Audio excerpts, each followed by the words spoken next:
Hello, my name is Carl Surrey, and this is a video tutorial for the Facebook group called Fans of Serif Software. Now, this is Beginner's Guide Part 14, and it's looking at the dodge and burn tools.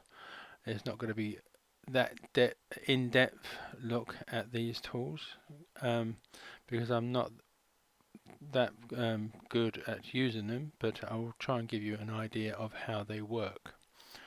Now, the dodge and burn tools can be found down here in the left hand side in the tools toolbar, and they are in the sub menu with the red eye tool and quite a few other tools. If I click on this little arrow beside it, you can see there's a red eye tool, smudge tool, blur tool, sharpen tool, dodge tool, burn tool, sponge tool, and replace color tool. But it's mainly the dodge tool, which is looks like a magnifying glass, and the burn tool, which looks like a hand. Now, the dodge tool will make areas lighter, and the burn tools will make areas darker. So I'll go to the dodge tool first. Now, I'm only in this image I got here of this jetty and the pier at Walton where I live. I'm only going to work on the jetty. I mean, I could work on the whole picture, but for the I may tinker maybe with some other areas, but it is mainly just the jetty that I'm going to be working on. As you can see, it is quite a bland looking wooden slat, and I want to try and add a bit of texture to it. So the first thing I want to do, you don't have to do this, but I want to do this so I can show you before and after images, is duplicate that background layer. So I'll be working on the copy, and then I can turn it on and off to demonstrate what I have done. Now, normally by default when you start this, it starts at 100% exposure, but if you have it 100% is way far too much. But if I just click and drag, as you can see, I mean, you wouldn't want that on any of your images. So I will undo those two,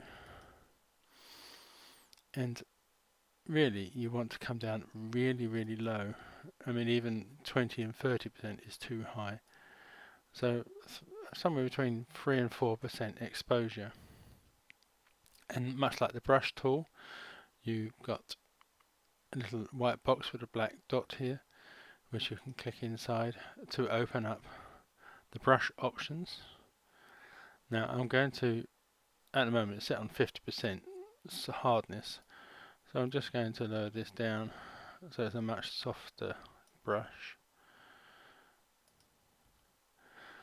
And you can change the brush size using the keyboard shortcuts of the left and right square brackets, or from up here where it says size. Now the other main option you have up here and running along the top is whether you're going to work on the shadows, the midtones, or the highlights.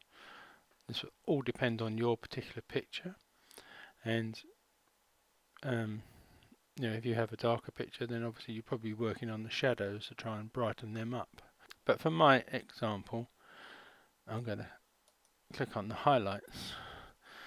Let me just lower this brush size down a bit, and I'm just going to click and drag down the pier, jetty, and you probably can't see too much happening, but believe me, it's sort of subtle changes. So if I turn this on and off, you should be able to see where I've gone over, which is why I've made this extra copy layer. So again, so you can see certain areas along that jetty I have made lighter. So now I want to look at the burn tool. Again, like I said, it's this hand icon. Click on that, and you will have exactly the same sort of options with the burn tool as you did with the burn tool. Just double check the hardness. I'll lower the hardness down again. And this time I want to work on the shadows. So, and I've got the 4% exposure on this one. So I'm just going to run a few lines down this jetty.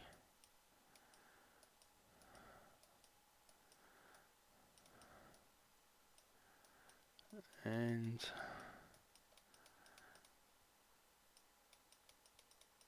then I'll turn that on and off a few times, and as you can see, I've added a bit of texture to this jetty that was never there to start with, really.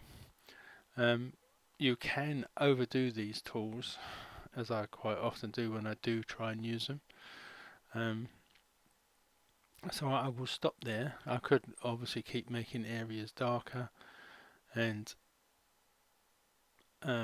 it could end up ruining it.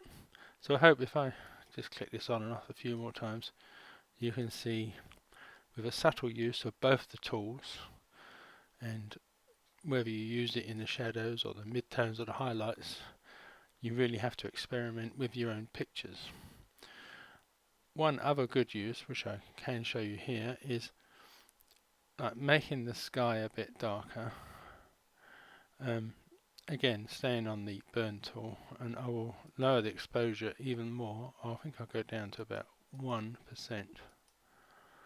and I will increase the brush size to quite big, and I'm just going to do about 2 or 3 sweeping motions across the sky.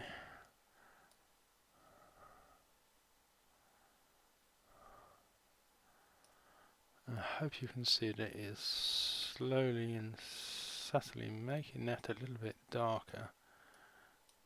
So if I turn this on and off,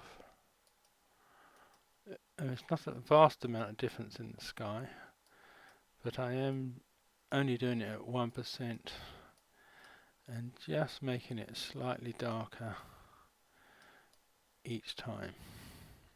Again, you don't want to overdo this. I'll turn that on and off.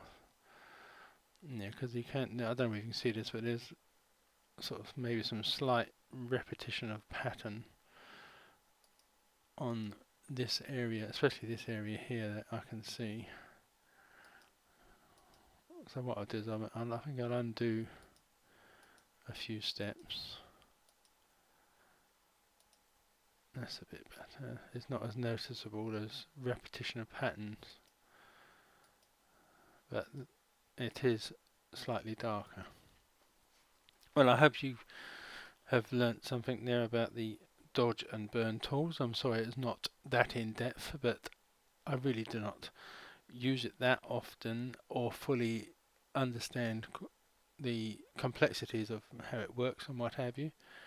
But I think with a little bit of practice, you can just subtly add some texture to some of your images. Well, that is all for now. Thank you and goodbye.